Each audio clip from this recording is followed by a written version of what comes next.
Assalamualaikum warahmatullahi wabarakatuh. Oke, kita lanjutkan saja ceritanya. Yes. Bab 71, tolong bicara padaku jika ada yang harus kau lakukan. Beberapa eksekutif senior dimarahi oleh Yeyan dan menjadi malu. Apa katamu? Kamu? Diam, teriak Yeyan dengan dingin, tidak ingin mendengarkan mereka lagi. Aura jahat yang hanya dimiliki oleh mereka yang telah membunuh orang memenuhi udara, membuat beberapa eksekutif merasa gemetar, seolah-olah mereka akan terkoyak pada detik berikutnya jika tidak tutup mulut. Jadi, ruangan itu sunyi. Ekspresi petugas polisi kulit putih itu juga menjadi lebih serius. Aura yang hanya dia lihat pada beberapa prajurit yang pernah berada di medan perang. Tapi dia tidak terlalu memperhatikannya. Menurutnya, pistol di tangannya diarahkan ke Yeyan, jadi dia tidak takut dengan tipu muslihat Yeyan. Henry si Hiena mungkin memiliki pandangan berbeda tentang ini jika dia masih hidup. Oke, sudah hampir waktunya menonton pertunjukan. Jangan buang waktu di sini, cepat ikut kami, kata petugas polisi kulit putih itu dengan tidak sabar. Untuk meningkatkan pencegahannya, petugas polisi kulit putih itu mengarahkan pistolnya ke depan saat dia berbicara. Namun, Yeyan tidak berniat menyingkir. Lu Minghao menyaksikan, berteriak dengan keras di dalam hatinya, tembak, pukul dia sampai mati. Xie Jing tidak bisa melihatnya seperti ini lagi. Dia menarik tangan Yeyan, jangan khawatir, aku akan menanganinya. Setelah mengatakan itu, tanpa menunggu jawaban Yeyan, Xie Jing melangkah maju dan berjalan ke arah pistol. Yeyan mengerutkan keningnya tanpa terlihat, tapi dia tidak berkata apa-apa. Lagi pula, dia sangat dekat sehingga dia bisa melindungi Xie Jing meskipun ada keadaan darurat. Xie Jing menarik napas dalam-dalam untuk menenangkan diri, menatap petugas polisi kulit putih di depannya, dan berkata dengan dingin, kami adalah warga negara Tiongkok. Apakah Anda takut menimbulkan perselisihan diplomatik dengan membawa kami pergi secara brutal? Petugas polisi kulit putih itu mencibir, berhentilah mempermainkan saya.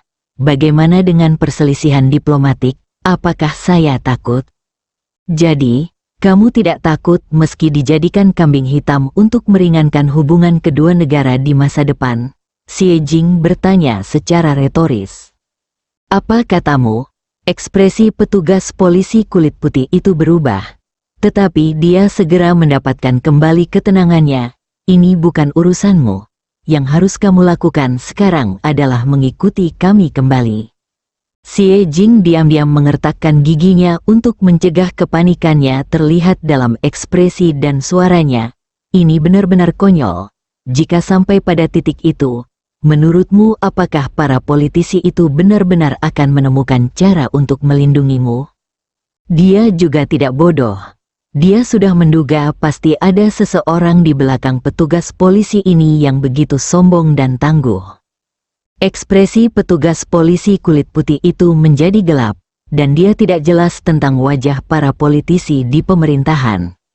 Sejujurnya, awalnya dia terbawa oleh berbagai keuntungan yang dijanjikan kepadanya. Namun kini setelah dia memikirkannya dengan tenang, dia juga merasa sedikit bersalah. Xie Jing merasa senang saat melihat perubahan ekspresinya. Namun saat berikutnya, petugas polisi berkulit putih itu sepertinya telah mengambil keputusan dan matanya tajam. Itu tidak masuk akal. Menurutku kamu hanya mencoba untuk memaafkan dirimu sendiri. Pada titik ini, dia merasa sudah terlambat untuk menyesal, jadi sebaiknya dia bertaruh. Kelegaan yang dirasakan Xie Jing barusan menghilang seketika, dan suasana hatinya terus merosot. Yeyan menghela nafas diam-diam. Dia sama sekali tidak terkejut. Bagaimanapun, Senator Charles datang dengan persiapan yang baik dan pasti sudah melakukan cukup banyak pekerjaan. Namun, dia bukannya tidak siap. Selama dia menerima pesan, Zhang Chuxue akan mengatur agar grup Ambro melakukan intervensi atas nama melindungi kolaboratornya. Melakukan hal itu akan membuat grup Ambro terlihat terlalu memperhatikan Xie, yang mungkin menimbulkan kecurigaan dari orang-orang yang berkepentingan, tapi itu lebih baik daripada membiarkan Xie Jing jatuh ke tangan perwakilan Charles. Tepat ketika Ye Yan hendak menggunakan rencana cadangannya, pintu kamar dibuka lagi. Ekspresi anggota keluarga Xie di ruangan itu tegang. Mereka sudah sedikit gugup, dan mereka takut seseorang akan datang dan melakukan sesuatu terhadap mereka. Orang yang datang adalah seorang pria paruh baya Tionghoa yang mengenakan jas dan sepatu kulit. "Selamat pagi semuanya. Kuharap aku tidak mengganggu kalian," pria itu berkata dengan sopan. Mata Ye Yan berkedut, orang ini tampak familiar. Petugas polisi kulit putih memandangnya dengan waspada. Polisi Inggris sedang menangani kasus ini. Siapapun yang menunggu di sini harus segera pergi. "Oh, sepertinya kasus yang ditangani Pak Polisi ada hubungannya dengan klien saya. Lalu saya khawatir saya tidak bisa pergi." Pria itu berkata dengan tenang. Orang yang terlibat, petugas polisi kulit putih itu memiliki firasat buruk di hatinya. Pria itu tersenyum, "Izinkan saya memperkenalkan diri. Nama keluarga saya Wen. Saya pengacara Xie. Anda dapat berbicara dengan saya tentang tuduhan apapun terhadap mereka." Begitu dia mengucapkan kata-kata ini, tidak hanya petugas polisi, tetapi juga anggota keluarga Xie juga sedikit tercengang. Apa yang terjadi? Kapan Xie menyewa pengacara? Hanya Ye Yan yang menatap pria paruh baya itu tanpa berkata-kata. "Paman Wen, itu kamu bukan, Paman Wen? Bukankah kamu seorang kapten keamanan?" Gaya lukisannya salah loh. Di sisi lain, Paman Wen melanjutkan dengan wajah serius. "Sekarang, saya meminta hukum Inggris untuk melindungi hak asasi klien saya. Anda tidak dapat mengambil klien saya sebelum ada bukti pasti kesalahannya." Wajah petugas polisi kulit putih menjadi hitam. Mereka benci berurusan dengan pengacara. Petugas polisi lainnya sejenak bingung, dan mata mereka terfokus padanya. Petugas polisi berkulit putih itu berwajah tegas. Matanya menunjukkan sedikit keganasan, dan hatinya seolah-olah dia akan membawa semua orang pergi dengan paksa tanpa mempedulikan apapun. Pria paruh baya bernama Wen sepertinya telah membaca pikirannya dan berkata dengan tenang, "Saya lupa memberitahu Anda bahwa identitas saya yang lain adalah penasihat hukum grup Wen, dan kali ini saya juga dipercaya oleh grup Wen untuk mengabdi sebagai pengacara Xie." Beberapa eksekutif keluarga Xie kaget. Keluarga Wen, keluarga pertama di Dongling. Keluarga Wen lah yang datang membantunya. Namun, Xie Jing dan Lu Minghao sama-sama melirik ke arah Ye Yan tanpa sadar. Satu-satunya orang di sini yang ada hubungannya dengan keluarga Wen adalah Ye Yan. Kali ini, petugas polisi kulit putih benar-benar pusing. Grup Wen bukanlah grup Xie. Meskipun bukan grup terkemuka di Inggris, grup ini masih memiliki beberapa koneksi di pemerintahan. Anggota Kongres Charles di belakangnya pasti tidak ingin memprovokasi grup Wen saat ini. "Awasi mereka, jangan biarkan satu pun dari mereka melarikan diri," perintah polisi kulit putih itu kepada anak buahnya, lalu membanting pintu dan berjalan keluar, jelas-jelas meminta instruksi. Mengambil kesempatan ini, Paman Wen berjalan ke arah Ye Yan dan Xie Jing dan berkata dengan suara rendah, "Tuan muda telah memperhatikan pergerakan pemerintah Inggris. Ketika dia mengetahui bahwa mereka mengirimkan petugas polisi, dia segera meminta saya untuk datang dan membantu. Untungnya, saya berhasil menyusul." Xie Jing memandang Ye Yan dengan mata yang rumit, lalu berkata dengan serius, "Saya sangat berterima kasih kepada Tuan Muda Wen." Meskipun dia merasa lega karena dia aman untuk saat ini, dia merasa sedikit berat di saat yang bersamaan. Dia merasa mustahil bagi Wen Tinghan untuk naik ke tiang dan meminta bantuan seseorang. Ini pasti karena permintaan Ye Yan. Ini juga menjelaskan mengapa dia begitu tenang, karena dia tahu seseorang akan datang membantu. Namun dalam pandangan Xie Jing, Ye Yan cukup beruntung bisa menarik perhatian Wen Tinghan, namun keberuntungan akan selalu habis. Semakin banyak tuan muda Wen membayar sekarang, dia akan semakin marah ketika kebenaran terungkap. Nasib Ye Yan akan menjadi lebih buruk lagi. Xie Jing memikirkan hal ini dan menatap Ye Yan dengan sedikit kemarahan di matanya. Tidak peduli apa yang dia katakan, kenapa dia tidak mendengarkan? Ye Yan merasa sangat tidak bersalah. Dia merentangkan tangannya tanpa daya dan berkata, "Percaya atau tidak, kali ini bukan aku." Xie Jing mendengus dingin dan mengabaikannya. Kali ini, petugas polisi kulit putih membuka pintu dan masuk. Dia memandang Ye Yan dengan ekspresi tidak ramah, lalu menatap tajam ke arah Paman Wen. "Kamu beruntung, kamu tidak harus dibawa pergi untuk saat ini. Tapi kalian semua tidak diperbolehkan keluar dari hotel ini, kalian harus selalu menunggu untuk dipanggil. Jika kamu pergi, aku akan segera menangkapmu. Ayo pergi." Bab 72 Lamaran Lu Minghao. Kemunculan Paman Wen seakan menenangkan situasi. Tentu saja, Ye Yan tahu bahwa ini hanya sementara, dan perwakilan Charles tidak akan pernah menyerah begitu saja. Tapi sebelum itu, dia punya masalah lain. "Paman Wen, kenapa kamu menjadi konsultan hukum lagi?" Paman Wen tersenyum. "Ketika saya masih muda, saya mengikuti ujian pengacara, tetapi kemudian saya merasa itu kurang menarik, jadi saya bergabung dengan tentara." Melihat wajahnya yang setia dan jujur, Ye Yan terdiam beberapa saat. "Oke, kamu Versailles tua itu luar biasa." Xie Jing melihat mereka berdua berbicara dengan wajah yang akrab, tetapi hatinya terasa canggung. Tapi Paman Wen ada di sini untuk membantu, jadi dia hanya bisa mengulurkan tangannya dengan sopan. "Terima kasih banyak, Tuan Wen. Tolong beritahu Tuan Wen bahwa keluarga Wen telah memperhatikan bantuan ini dan pasti akan membalasnya di masa depan." Ye Yan tercengang. Ketika Xie Jing mengatakan ini, bantuan yang semula dia miliki menjadi hutang keluarga Xie. Hatinya sedikit menghangat. Paman Wen tidak berani mengabaikan Xie Jing. Dia mengulurkan tangannya untuk menjabatnya sebentar, lalu segera melepaskannya dan berkata sambil tersenyum, "Tidak apa-apa, Tuan Ye adalah teman Tuan muda dan penyelamatnya, inilah yang harus kita lakukan." Kesehatan majikannya kurang baik. Saat ini, Tuan muda sedang menangani banyak urusan keluarga. Dia benar-benar tidak bisa pergi, kalau tidak dia akan datang ke sini sendiri. Setelah mendengar apa yang dia katakan, Xie Jing tidak merasa senang sama sekali dan hanya bisa tersenyum enggan. Semakin banyak keluarga Wen membayar sekarang, dia menjadi semakin khawatir.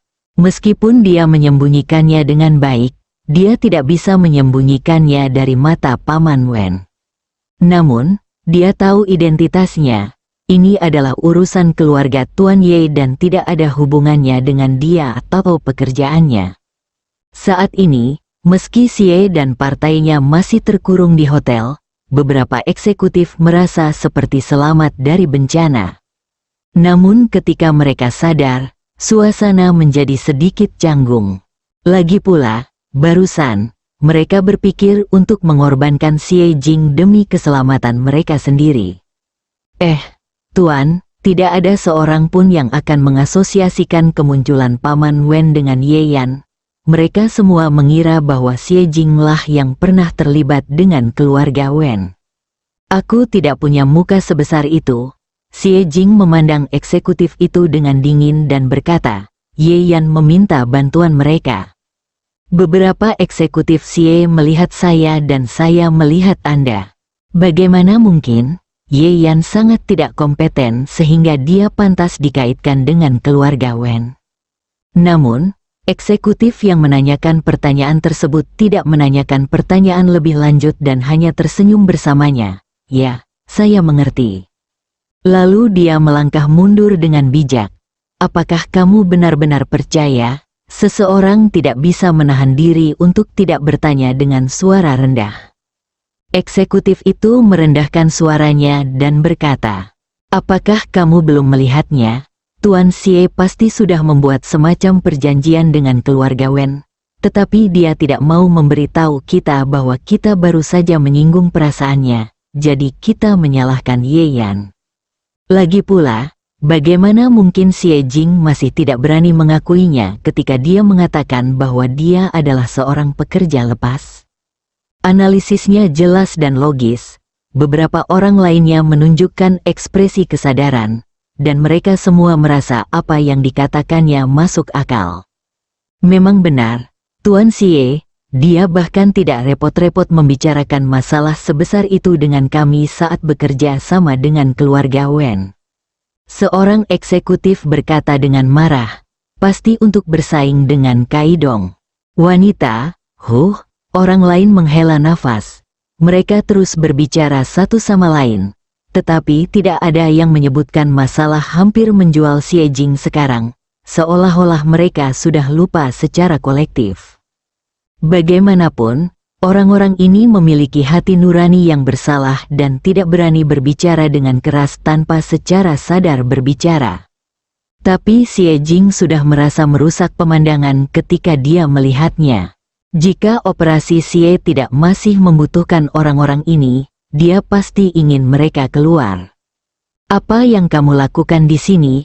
Kembalilah ke kamarmu dan jangan berlarian jika tidak ada urusan," kata Xie Jing dingin.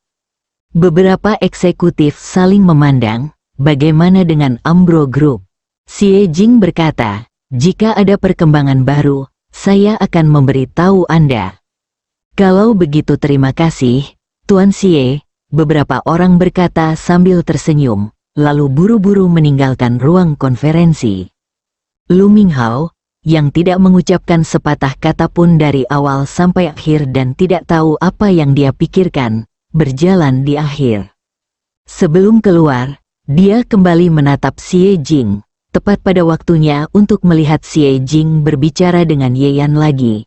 Meskipun dia tidak menunjukkan keintiman apapun, itu tetap membuat Lu Minghao merasa merusak pemandangan.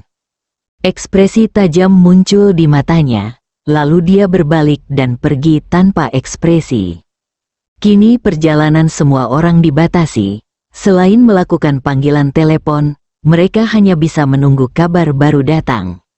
Xie Jing telah bekerja terlalu keras akhir-akhir ini, dan ini terjadi lagi.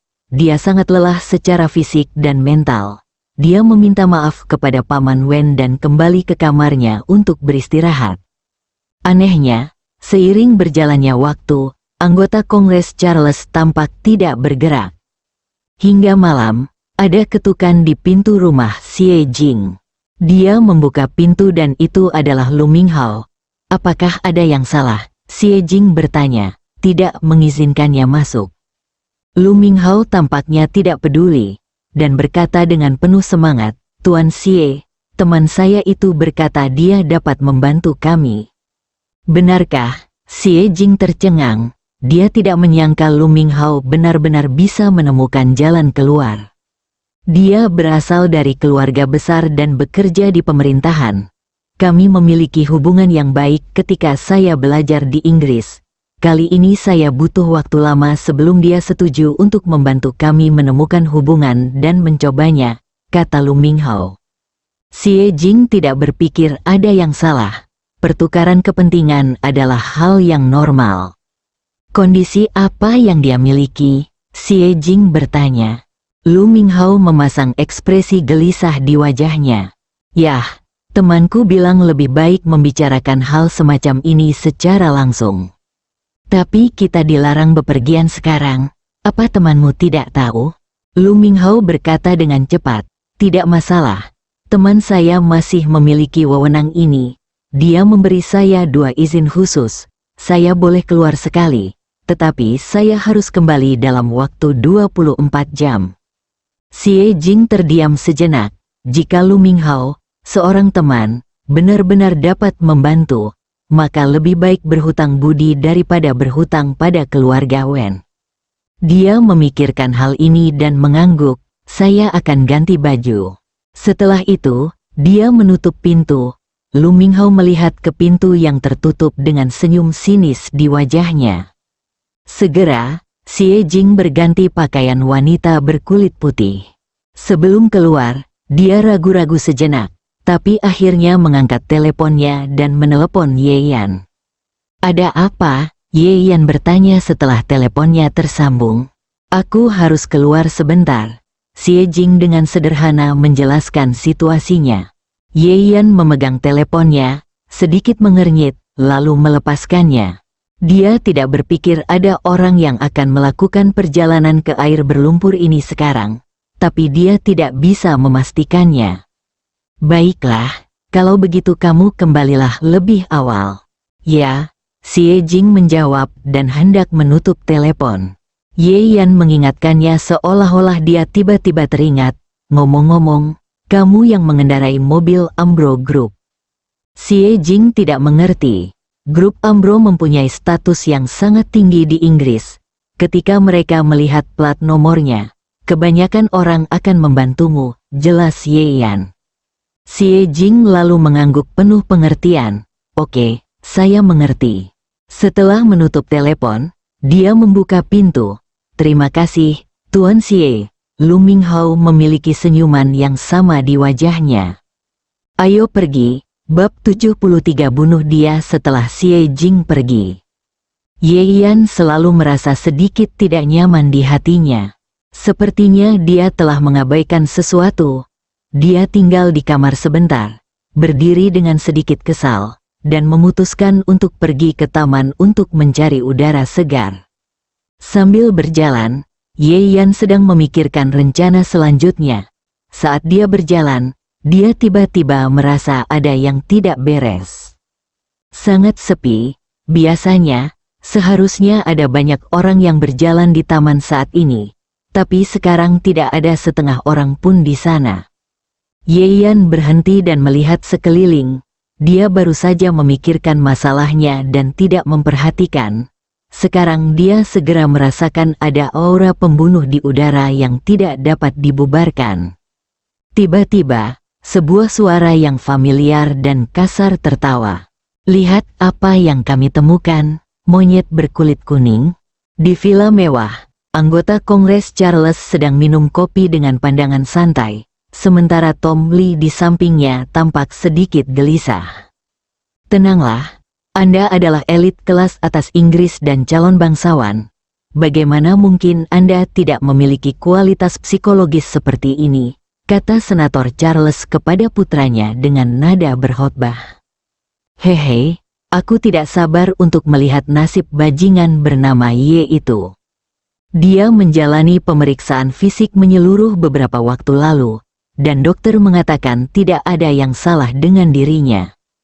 Dia, seorang warga negara Inggris yang bermartabat dan calon bangsawan, sebenarnya ditipu oleh orang udik dari Tiongkok. Kebencian Tom Lee terhadap Ye Yan telah mencapai puncaknya. Awalnya, rencana anggota Kongres Charles tidak mengatur apapun untuk Ye Yan, tetapi untuk memberikan kesempatan kepada putranya untuk melampiaskan amarahnya, dia tidak keberatan melakukan beberapa penyesuaian. Ayah, apakah orang yang ayah atur bisa bekerja? Ye Yan itu tidak mudah untuk dihadapi. Tom Lee memikirkannya dan berkata dengan sedikit khawatir. Pria yang tergeletak di tanah di bar hari itu meninggalkan bayangan yang dalam pada dirinya. Anggota Dewan Charles meliriknya dan berkata dengan tenang, pertama, Anda tidak menyaksikan dia membunuh orang-orang itu dengan mata kepala sendiri. Kedua, yang Anda cari hanyalah rakyat jelata. Tom Lee masih sangat takut pada ayahnya, jadi dia mengangguk dengan patuh. Anggota Dewan Charles berkata dengan sungguh-sungguh, Tom, harap diingat bahwa kita adalah bangsawan Inggris. Kita harus memperhatikan citra kita dan menghindari berurusan dengan orang-orang keji itu. Bagaimanapun, dia adalah putra satu-satunya dan penerusnya di masa depan, dan Senator Charles masih ingin melatihnya dengan baik. Mengerti, ayah? Tom Lee tampak instruktif. Anggota Dewan Charles mengangguk puas dan melihat waktu. Seharusnya sudah hampir dimulai, dan hasilnya mungkin akan segera keluar. Hanya saja belum sampai. Apa hasil dari sana sudah keluar duluan? Di taman hotel, Ye Yan memandang orang-orang yang muncul di depannya dan sedikit menyipitkan matanya. Itu kamu. Orang-orang yang keluar semuanya berseragam, dan mereka adalah petugas polisi yang sama sejak pagi. Cukup pintar, tapi tidak ada gunanya. Petugas polisi kulit putih itu menempelkan sarungnya di pinggangnya dan mencibir. Mata Ye Yan tertuju pada petugas polisi berkulit putih itu. Kalian petugas polisi Inggris sepertinya tidak suka menegakkan hukum secara diam-diam, dia bertanya dengan tenang. Petugas polisi kulit putih itu tertegun, merasa orang di depannya terlalu tenang. Dikelilingi oleh begitu banyak orang, tidak ada kepanikan sama sekali seperti yang diperkirakan. Namun pikiran itu hanya terlintas di benaknya. Petugas polisi kulit putih itu mencibir. Mengapa Anda begitu peduli dengan monyet berkulit kuning dari Tiongkok seperti Anda? Ada rasa bangga pada perkataannya. Ye Yan menyipitkan matanya sedikit, menyembunyikan rasa dingin di matanya, dan bertanya. Jadi, apa tujuanmu? Tentu saja saya di sini untuk berurusan dengan Anda. Petugas polisi kulit putih itu berkata dengan bercanda. Awalnya, aku tidak ingin berurusan dengan karakter kecil sepertimu. Tapi kenapa kamu menarik perhatian orang besar? Tidak ada cara lain. Untuk promosiku, kamu tidak punya pilihan selain mati. Dia menatap Ye Yan dengan mata yang sudah terbiasa melihat orang mati. Ngomong-ngomong soal ini, petugas polisi kulit putih mengira Ye Yan pasti akan mulai takut. Tanpa diduga, bukannya menunjukkan rasa takut, Ye Yan malah tertawa dan menggelengkan kepalanya. Seperti yang diharapkan dari seorang ayah dan anak, bahkan metode yang digunakan pun membosankan. Katanya, selama Anda memikirkannya, Anda akan tahu siapa dalang di balik perintah Bai Jingyuan. Tetapi, jangan lupa, penasihat hukum keluarga Wen masih di sini, jadi kamu tidak takut mendapat masalah, kata Ye Yan. Petugas polisi kulit putih itu tersenyum sinis. Tentu saja saya takut, tapi apa hubungannya masalah ini dengan saya? Setelah dia selesai berbicara, langkah kaki yang padat terdengar di sekelilingnya. Sekelompok preman yang mengenakan berbagai kostum dan menutupi wajah keluar. Orang-orang ini mempunyai aura yang kuat, dan sekilas Ye Yan bisa melihat bahwa mereka telah menerima pelatihan ketat dan telah membunuh orang di tangan mereka. Sebagai perbandingan, rakyat jelata di bawah Henry si Hyena sangat rentan di depan mereka.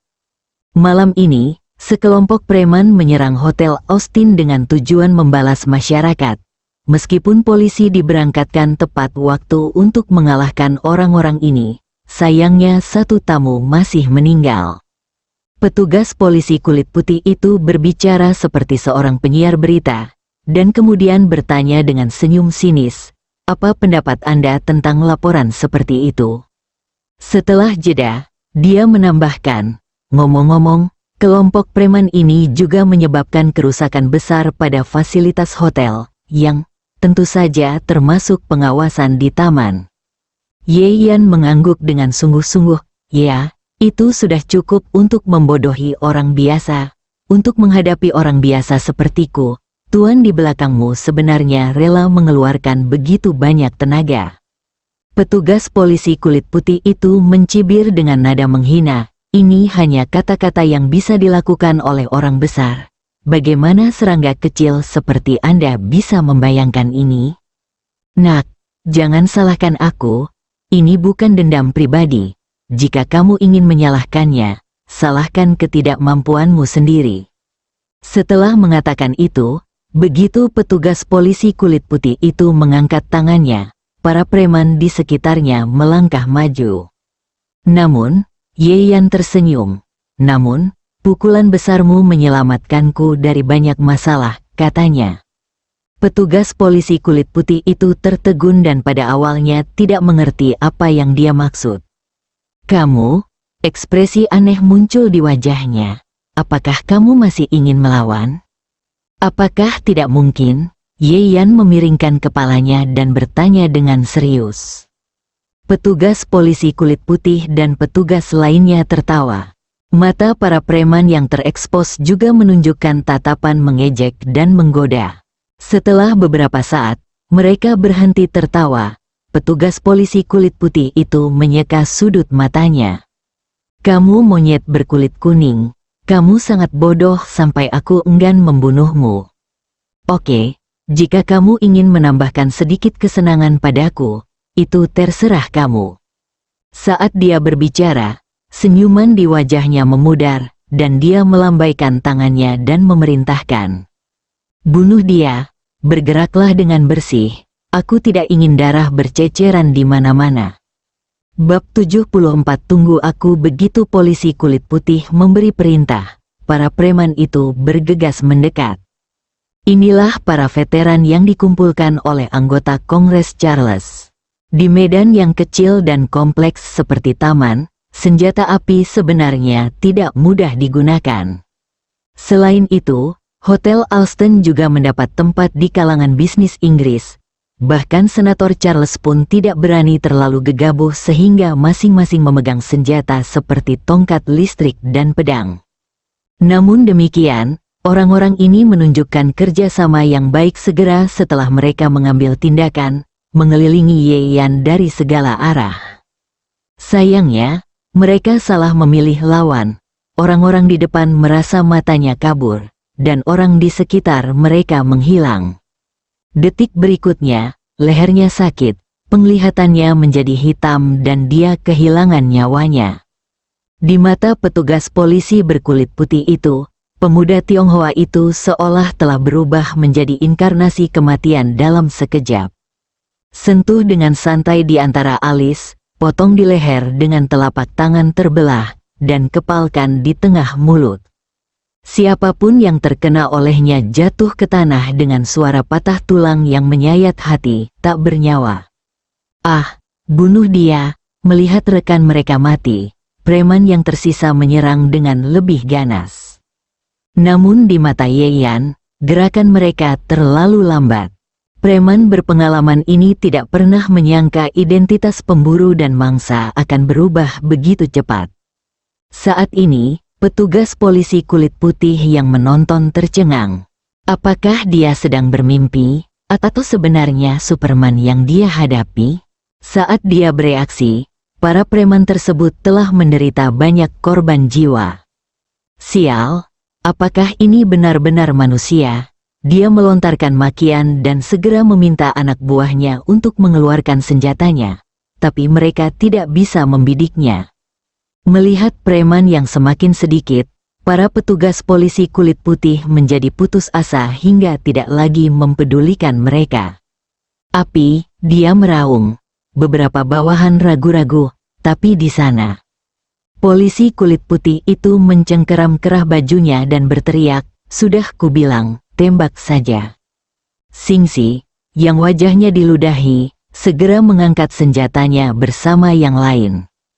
Polisi kulit putih itu mengangkat senjatanya, mengarahkannya ke posisi Ye Yan, dan menarik pelatuknya dengan kuat.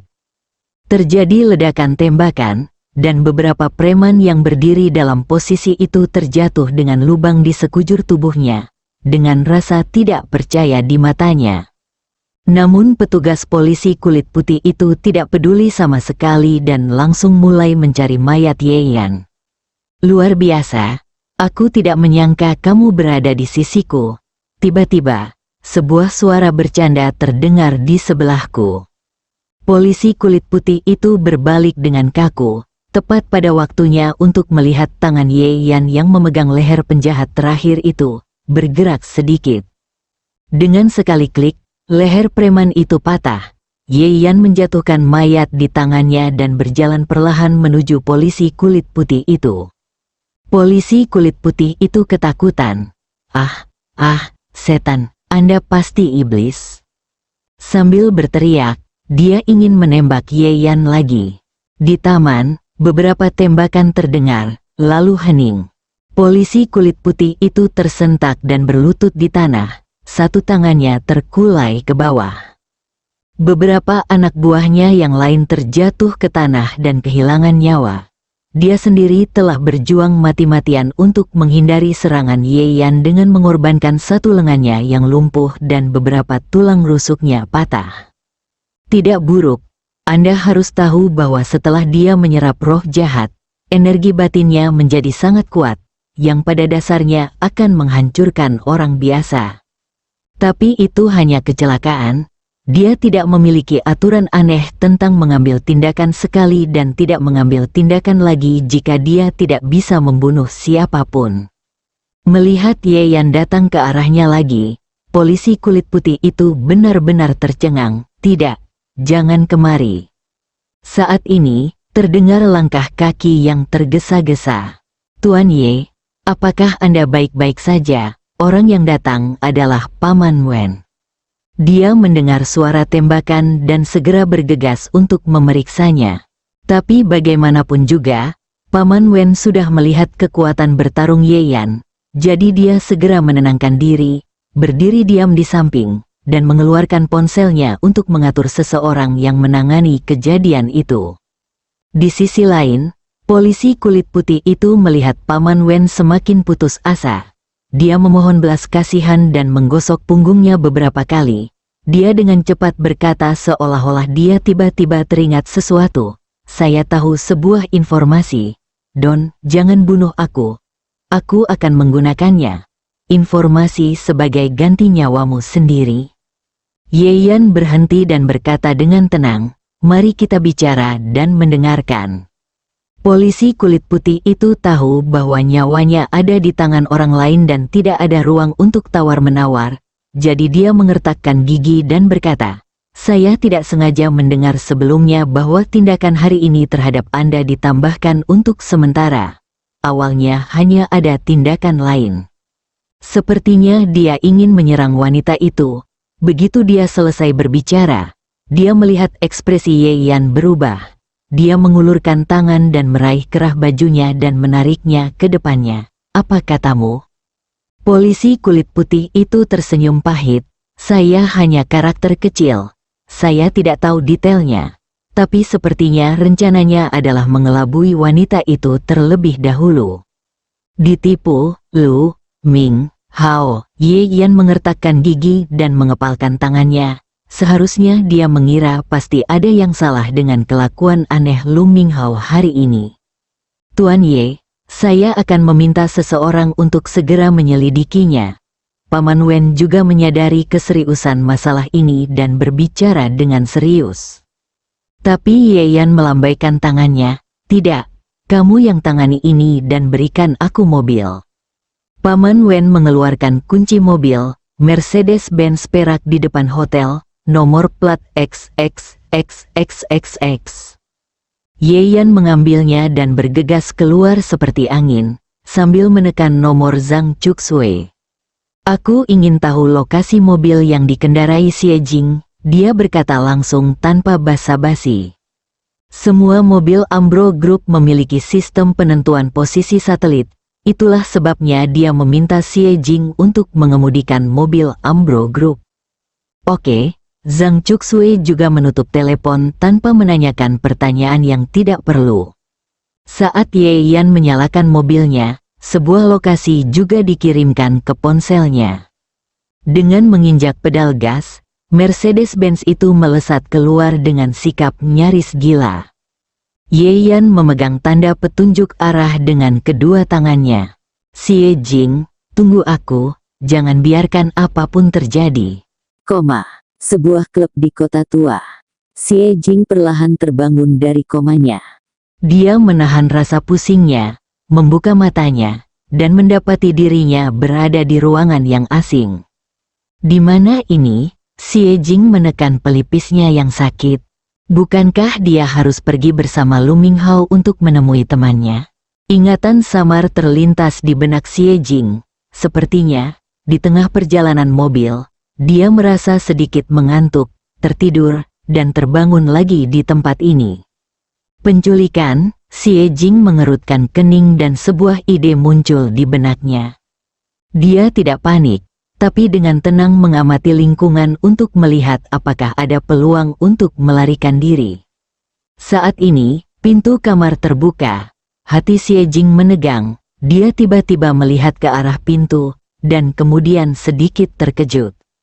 Lu Minghao, dia memandang orang itu dengan heran. Haha, Tuan Xie, bagaimana tidurmu? Segarkan dirimu, ada banyak hal yang harus dilakukan sebentar lagi. Lu Minghao menutup pintu, wajahnya tidak lagi menunjukkan senyuman lembut seperti biasanya. Xie Jing tanpa sadar mundur setengah langkah, dia merasa mata Lu Minghao sangat telanjang, yang membuatnya merasa kedinginan. Kamu melakukan ini, apa yang kamu inginkan? Dia menarik napas dalam-dalam untuk mencegah dirinya menunjukkan rasa takut dan bertanya. Senyuman Lu Minghao membawa rasa keinginan. Tentu saja, Tuan Xie, saya ingin Anda merasakan kebahagiaan sejati seorang wanita. Bab 75 Keputusasaan, kamu sangat tidak tahu malu. Xie Jing tidak bisa mempercayai telinganya. Dia sudah lama mengetahui apa yang dipikirkan Lu Minghao tentangnya, tapi dia tidak pernah memiliki perasaan apapun terhadap Lu Minghao. Hanya saja pertama-tama, dia adalah orang langka di antara keluarga Xie yang memiliki kemampuan untuk bekerja keras, dan kedua, Lu Minghao selalu sangat terukur sebelum dia datang ke sini.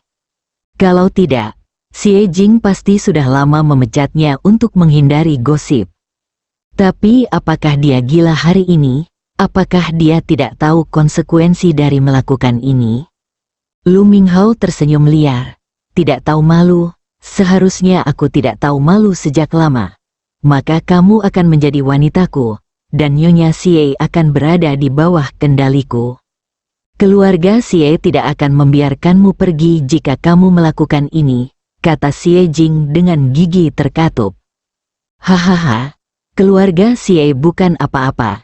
Jika aku menerimamu sebagai bajingan, keluarga Xie mungkin akan berterima kasih padaku. Lu Minghao berkata sambil tersenyum garang. Wajah cantik Xie Jing memerah karena marah karena kata-kata cabul seperti itu, dan dia menatap Lu Minghao dengan dingin. Sampah, bagaimana mungkin aku mengira kamu adalah sampah yang kotor? Itu lebih baik daripada sampah itu, Ye Yan. Ekspresi wajah Lu Minghao tiba-tiba berubah menjadi ganas. Sejak aku bergabung dengan keluarga Xie, aku memperlakukanmu seperti orang rendahan dan berusaha menyenangkanmu dengan segala cara. Tapi kamu, sebenarnya lebih memilih tidur dengan pecundang itu daripada membiarkan aku menyentuhnya. Seharusnya aku tahu, kamu adalah wanita jalang yang mulia di luar tapi jahat di dalam. Semakin banyak dia berbicara, semakin keras suaranya, dan ekspresinya mulai terlihat sedikit gila. Wajah cantik Xie Jing menjadi pucat dan dia mundur beberapa langkah. Dia tidak menjelaskan bahwa tidak ada yang terjadi antara dia dan Ye Yan, karena dia tahu bahwa orang di depannya sudah dibutakan oleh keinginan dan tidak mau mendengarkan sama sekali, jadi dia tidak perlu mempermalukan dirinya sendiri. Lu Minghao menarik napas beberapa kali dan ekspresinya menjadi tenang. Tapi itu tidak penting lagi. Saat kita tidur sebentar lagi, aku punya banyak cara untuk membuatmu ingin mati. Dia tersenyum lembut, matanya menelusuri garis-garis indah Xie Jing, penuh ketidaksabaran. Melihat sikapmu yang biasanya dingin, Ye Yan pasti tidak bisa memuaskanmu. Biarkan aku memberitahumu seperti apa pria sejati itu. Tidak tahu malu, sampah. Xie Jing ingin menutup telinganya agar tidak mendengar kata-kata kotor ini. Sumpah, tegurlah dengan keras, dan jangan berhenti saat aku menidurimu di depan Ye Yan, hanya untuk menambah kesenangan, kata Lu Minghao tanpa malu-malu, tanpa merasa marah sama sekali. Kamu bahkan menangkap Ye Yan, hati Xie Jing menegang, dan dia tanpa sadar mengepalkan telapak tangannya, bahkan tidak menyadari bahwa kukunya menyengat telapak tangannya. Bagaimana mungkin saya tidak membiarkan Tuan Xie datang dan menghargai penampilan luar biasa kami? Lu Minghao berkata dengan bangga. Seluruh tubuh Xie Jing terasa dingin, dan dia tidak bisa membayangkan pemandangan yang begitu menjijikkan. Tapi jangan khawatir, setelah ini selesai, Ye Yan akan hidup sampai akhir. Ini adalah hal yang baik untuk sampah ini. Sebelum dia meninggal, dia diizinkan untuk menonton istana erotis secara langsung. Murid Xie Jing tiba-tiba menyusut. Dia memaksa suaranya untuk tenang. Lu Minghao, jangan menyeret Ye Yan ke dalam masalah di antara kita berdua. Bunuh orang, kamu akan ditangkap dan membayarnya dengan nyawamu. Sejujurnya, bukan aku yang ingin dia mati. Dialah yang menyinggung seseorang yang seharusnya tidak dia sakiti, dan dia hanya mencari kematian. Seseorang yang tidak boleh tersinggung.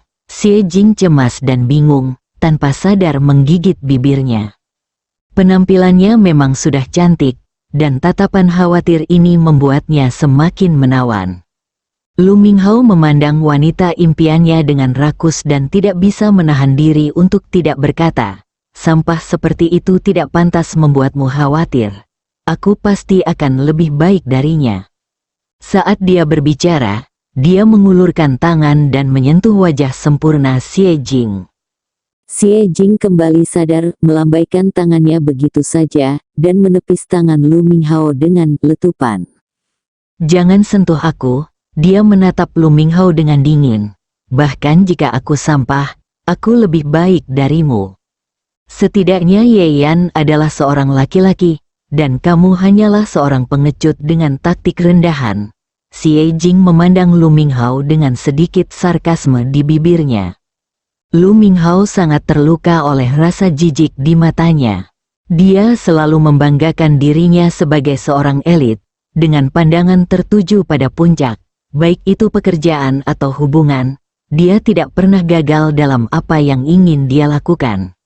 Namun dengan Xie Jing, dia berulang kali merasa frustrasi, yang membuat harga diri Lu Minghao tidak dapat menerimanya. Sekarang, dari mulut wanita yang tidak dia dapatkan ini, dia justru mengatakan bahwa dia lebih buruk dari pecundang. Wanita ini masih memandangnya dengan jijik. Kegelapan yang terkubur dalam diri Lu Minghao tiba-tiba meledak. Aku akan memberitahumu sekarang di mana aku lebih baik dari Ye Yan. Matanya tiba-tiba menjadi merah, dan dia meraung dan bergegas ke depan untuk merobek pakaian Xie Jing. Xie Jing tidak pernah lengah, dan mengangkat tangannya untuk memegang lehernya tepat waktu untuk mencegahnya mendekat. Dia tidak ingin menghadapi momen ini, tapi dia telah bersiap menghadapinya. Memanfaatkan sperma Lu Minghao, Xie Jing mengertakkan gigi, mengangkat kaki kanannya dengan keras, bergegas di antara kedua kakinya yang terpisah, dan lututnya terbentur keras. Ah, teriak Lu Minghao, mulutnya terbuka lebar, bola matanya hampir melotot keluar, tangannya menutupi selangkangannya tak terkendali, dan kakinya melunak. Segera setelah itu, Xie Jing mendorongnya menjauh dan bergegas menuju pintu tanpa melihat cara dia jatuh ke tanah dan meringkuk. Dia melakukan serangkaian tindakan ini dengan lancar dan tanpa ragu-ragu. Dia telah melatihnya berkali-kali dalam pikirannya jauh sebelum dia tahu apa yang akan dilakukan Lu Minghao. Buka saja pintunya dan ada peluang, pikiran ini terlintas di benak Xie Jing, dan dia merasakan pergelangan kakinya menegang dan dicengkeram erat. Faktanya, pukulan yang diterima Lu Minghao tidak seserius yang diharapkan. Bagaimanapun, Xie Jing belum menerima pelatihan bertarung khusus, jadi dia terlalu terburu-buru sekarang dengan pahanya. Selain itu, dia adalah seorang wanita dan memiliki sedikit kekuatan, jadi Lu Minghao hanya ketakutan karena suatu alasan, tetapi waktu untuk pulih dari rasa sakitnya jauh lebih cepat daripada yang dibayangkan Xie Jing. Dia meraih pergelangan kaki Xie Jing dan membuatnya terhuyung. Dia menggunakan kekuatannya sendiri untuk berdiri dan menghentikannya. Dasar jalang, kamu sangat tidak tahu malu. Jika kamu berani memukulku, aku akan membunuhmu. Wajah Lu Minghao berubah. "Tolong!" Xie Jing berteriak 2 kali. Berteriaklah sekuat tenaga. Senyuman pria itu sangat menjijikkan dan ganas. "Sudah kubilang, tidak ada gunanya meskipun kamu keluar dari pintu ini. Tempat ini telah diambil alih. Mereka semua adalah orang-orangku dari dalam hingga luar. Jika kamu berteriak lagi kali, itu akan diselesaikan." Mereka menjadi bersemangat dan datang untuk bermain dengan Anda. Hati Xie Jing sangat tenggelam. Lu Minghao mengambil kesempatan itu untuk memegang dagunya dengan satu tangan dan menuangkan isi botol kecil ke dalam mulutnya dengan tangan lainnya. Xie Jing tertangkap basah dan tertelan, tapi dia segera bereaksi dan menggigit jarinya dengan keras. Brengsek, pelacur Bo! Lu Minghao menarik tangannya kembali kesakitan dan tanpa sadar mendorong Xie Jing. Xie Jing jatuh ke tanah. "Awalnya aku tidak ingin menggunakan ini, tapi kamu sangat tidak patuh." Lu Minghao membuang botol itu ke samping dan tersenyum jahat. Kebanggaan dalam hatinya mencapai puncaknya. Di dalam hatinya, wanita ini telah menjadi miliknya, dan langkah selanjutnya adalah bermain-main dengannya. Xie Jing memperhatikannya mendekat, tetapi perasaan panas di dalam tubuhnya mencegahnya menggunakan kekuatan apapun. Wajahnya menunjukkan keputusasaan yang mendalam. "Kamu Yan." Setetes air mata kristal jatuh di pipi Xie Jing, bersambung.